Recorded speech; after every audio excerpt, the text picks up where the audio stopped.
Women's Work is a special podcast production from Boise State Public Radio and the Mountain West News Bureau.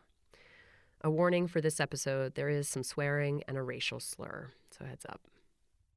This episode was recorded on the Cheyenne River Sioux Indian Reservation, home to 4 of the 7 bands of the Lakota Oyate. Along with every other acre in the United States, prior to European arrival, this land was cared for by American Indians using many of the same holistic and sustainable practices that are often regarded as revolutionary new ideas today.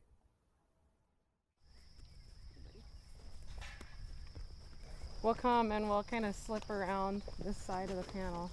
Kelsey Scott gently guides her cows towards the pasture gate. She moves slowly, circling around them, step by step, eyes down. We'll kind of bump them that way. It's a hot, dusty summer morning, and she's loading 3 animals into the back of a trailer that her younger brother, Ty, will drive to the butcher a few hours away. Ty, there shouldn't be any bills. They should all be paid up. He said it's 27, mainly small boxes of burger coming back. The key phrase there is coming back. The meat from these animals will come back here to the Cheyenne River Sioux Reservation in South Dakota, where most of it will be sold to members of Kelsey's tribe. That means no feedlots, no mega corporate meatpacking operations, no grocery store chains that mark up the price. Kelsey Scott is trying to build a new meat system, a closed loop designed to feed her people. But in a way, it's also a return to a time when her people were self-sufficient, hunting buffalo and harvesting food and medicine from these lands. For her, raising and selling beef on the reservation is about reclaiming tribal sovereignty. Sovereignty that starts with food.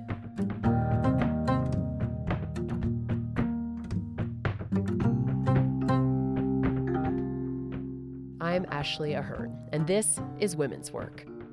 Stories about the changing face of ranching in the West.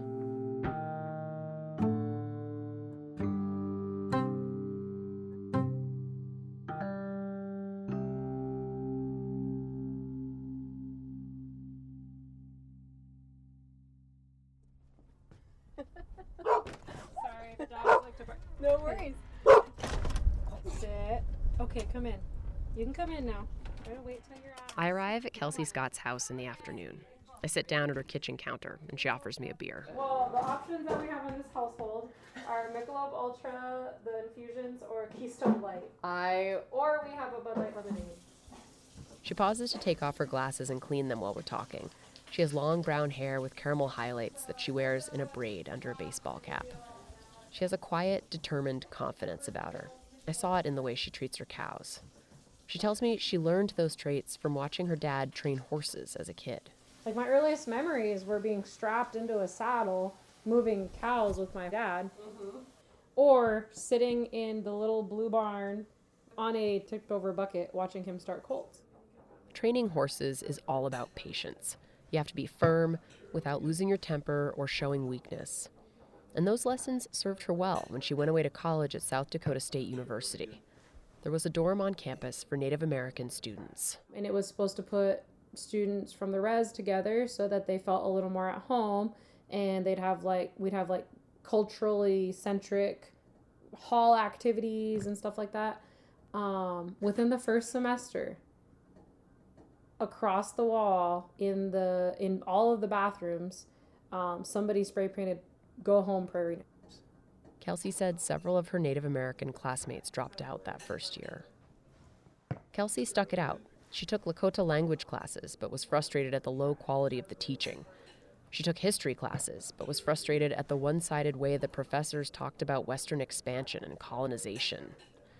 But nevertheless, she studied hard and excelled in her coursework. And no shit, they selected me to give the commencement address. And I was the first Native American commencement speaker at South Dakota State University. After college, Kelsey couldn't wait to get back to this wind-swept, open country. She came home and set to work reimagining the family ranching business. Instead of sending her calves off to the feedlot, as many ranches do, She started keeping them on the property for their whole lives and only feeding them grass. Then she sends them to a butcher just off the res. The meat comes right back here, and she sells it herself, locally. That means the beef doesn't get marked up at each step along the supply chain. She keeps her costs low and employs family members to help out. She controls the supply, and she sets the price where people here can afford it. Kelsey just ran a special. For $30, you get 2 T-bones, 2 sirloins, a package of ribs, and 4 pounds of burger. At some grocery stores, you'd pay that much for one good-sized T-bone steak. For Kelsey, it's not just about profit, it's about feeding people. And there's a big need. This reservation is almost the size of the state of Connecticut, millions of acres, with only 5 grocery stores, 2 of which are actually convenience stores at gas stations. Fresh food is hard to get here. That's what makes Kelsey's business, DX Beef, so important. All right, what's that sound? That is DX beef, sizzling on a cast iron pan. Home-raised beef, it only left here to get processed. That night, Zach Ducheneau, Kelsey's dad, made dinner. He's a longtime rancher and an advocate for Native American food producers. Last year, the Biden administration appointed him to run the Farm Service Agency at the U.S. Department of Agriculture. I've been thinking about Kelsey's business model and the fact that she could probably be making a lot more money if she just jacked up her prices and sold to higher-end grocers. But she's not. She's selling locally to her community. For her and her father, it's not about growth and expanding profit margins at all costs. Zach says capitalism has to look different. We've got greed wearing a tattered capitalism coat around this country right now. And the threads are starting to pull away, and we're starting to see what's really underneath. It's greed. And doing what Kelsey's doing, she's able to provide a higher quality, known product to our community members at a price point that is comparable to Big Ag while making more profit for the place. So you take out all of the middle people and you keep that money circulating in this economy. That's exactly what capitalism is. Capitalism is about the growth of capital, not the extraction of it. And you know, I'm just not a big fan of greed. Okay, and if we back up a little bit here, Zach explained that before the arrival of European settlers and the taking of native lands, the Lakota people were able to provide for themselves. There was plenty. Our people were self-sufficient. We knew that with that relationship that we had with the buffalo and the ecosystem, we were going to be all right. We were going to be able to provide for ourselves. He said taking away their ability to feed themselves also robbed the Lakota of their freedom and independence. If you don't know that you can feed your kids or where that's coming from, that's stress that you're going to wear around every day. It's going to consume you every minute. Now, if you take that out to a societal level, it can literally unwind the societal identity that you had.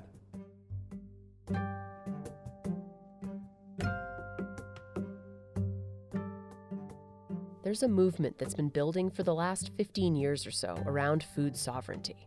It's based on the belief that people have a right to healthy, culturally appropriate food that is produced sustainably, and that right supersedes the power of markets and corporations. You might think about it like a reclamation of the food system from the grassroots up. As Kelsey and her father explained it to me, food sovereignty is the first step toward tribal sovereignty.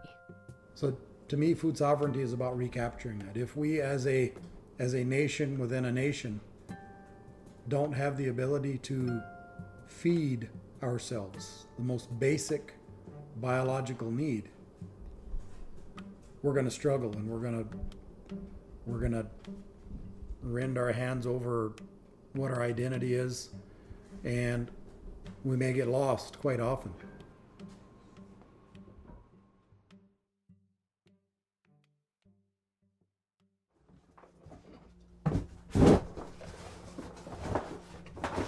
In a little room with low ceilings and walls lined with chest freezers, Kelsey and Ty unload and sort packages of beef fresh from the butcher.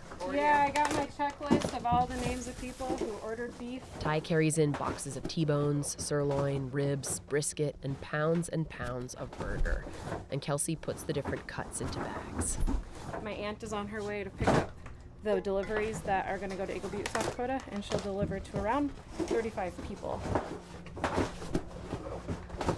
Those 35 people are all members of the Cheyenne River Sioux tribe who are buying meat directly from Kelsey's company, DX Beef. Building this business hasn't been easy, but Kelsey knows that what she's doing is critical. That was made even more clear when the pandemic hit. There was a run on food at the few grocery stores there are around here, and a very limited supply was trickling onto the reservation. Sometimes the delivery trucks just didn't come at all. The food system failed the Cheyenne River Sioux. People turned to Kelsey for beef, and she was ready. Business has been really good. In the short time of 1 year, we have gone from butchering 2 animals every 3 months to now we're butchering 3 animals every 2 weeks. That's an increase of almost 10x. We actually sold out of all the steaks that we had on hand. So we've scaled up significantly, way bigger than I thought. Kelsey pauses from packing up boxes of beef and sits down on a cooler.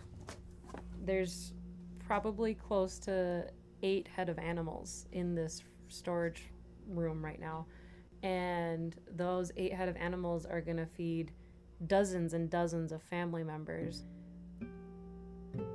It's going to nourish those bodies and minds. And like for me, it's really gratifying.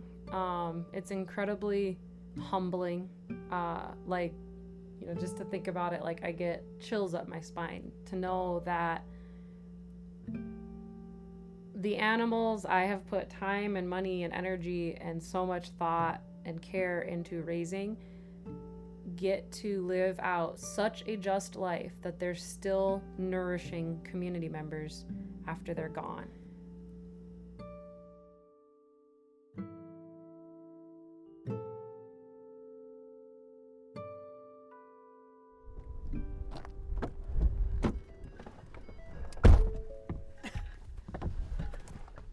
The next day, Kelsey and I get into her pickup and drive out through the pasture to visit her cows. So, I will take you out. Kelsey and her family run their cows on about 7,500 acres, most of it leased from the Cheyenne River Sioux tribe. She doesn't spray any pesticides or herbicides on the land, and she's divided several of her larger pastures up into smaller sections so she can rotate her cows around to avoid overgrazing and give the land more time to recover. She's managing her cows to keep the land healthy, but the cows also bring her community together. We drive to the end of a pasture. This is a place here where this gate goes through.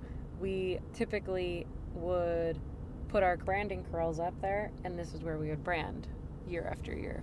Branding is a big deal for many ranch families. Everyone comes together to gather up the year's new calves and then vaccinate, castrate, and brand them. It's hard, dirty work, but there's also usually a lot of tailgating and visiting involved. And our brandings are like a big celebration with people coming from like states away to visit. It's kind of like our family Christmas. We keep driving past happy, snoozing cows with their baby calves. They look like they're pretty chillaxing. Hot day, they're saying. Take us to the river. And as we're bumping along, Kelsey is looking out the window, scanning the ground, and then she suddenly turns the pickup truck around. Oh, so that's fun. All right, let's get out and look a little bit here.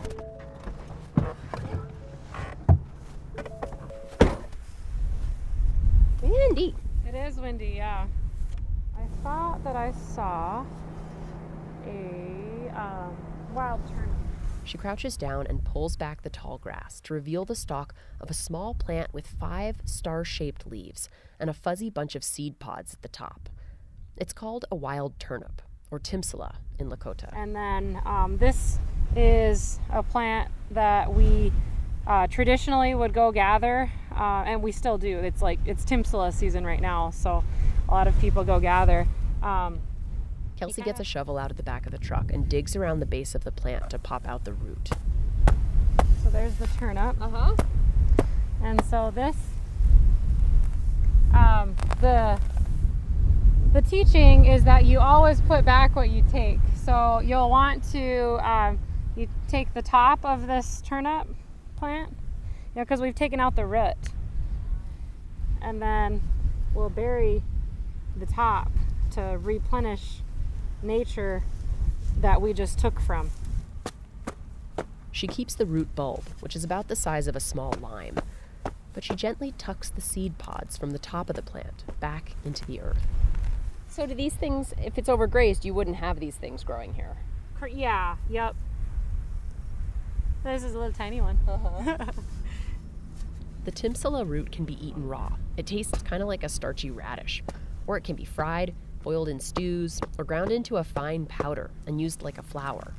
It was traditionally a staple food for the Lakota, and Kelsey's excited to find it here amongst her cows. I feel like that this is a part of food sovereignty, is knowing what plants on the landscape you can feed your family from, and this is really unique for me because for like several years I was sure that we didn't have Timsala here. Like I'd gone out and looked, couldn't find it, scouted, couldn't find it, and then kind of one of those things where like the universe just shows you where it's at when you're not expecting it.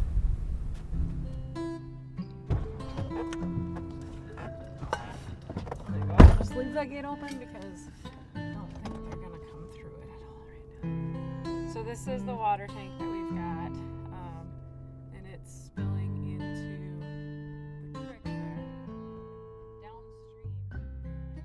We get back in the truck and head for home. As she looks out over the thousands of acres of waving prairie grass around us, Kelsey doesn't feel a sense of ownership. This isn't her land. She leases it from her tribe, and she says stewarding it is a privilege and a responsibility. All her fellow tribal members are co-owners of the acres where she grazes her cows.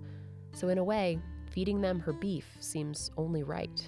And so for me, that's when you say tribal member or tribal rancher, that's what being a tribal rancher is remembering what it means to be a part of the Cheyenne River Sioux tribe. Like if I'm talking about, feeling like as a descendant of the Lakota nation that stewarded bison across the entire continent, that means different things for me, because that means that like my great grandparents may have wandered across this prairie at some point, and like when I go find the Timsala out in the pasture, I wonder how long it's been here. I wonder if my Lakota nation at one point came across this Timsala patch. There's this continuum of stewardship that goes far beyond any of the generations of people in my family that I'll get to meet. But Kelsey's dedicated to feeding the ones she can now and taking care of her ancestral lands in the process.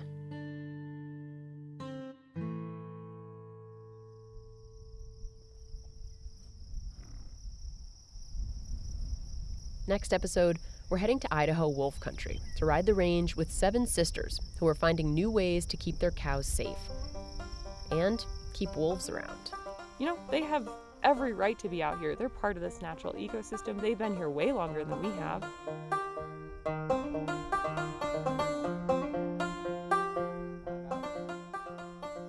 Women's Work is edited by Whitney Henry Lester.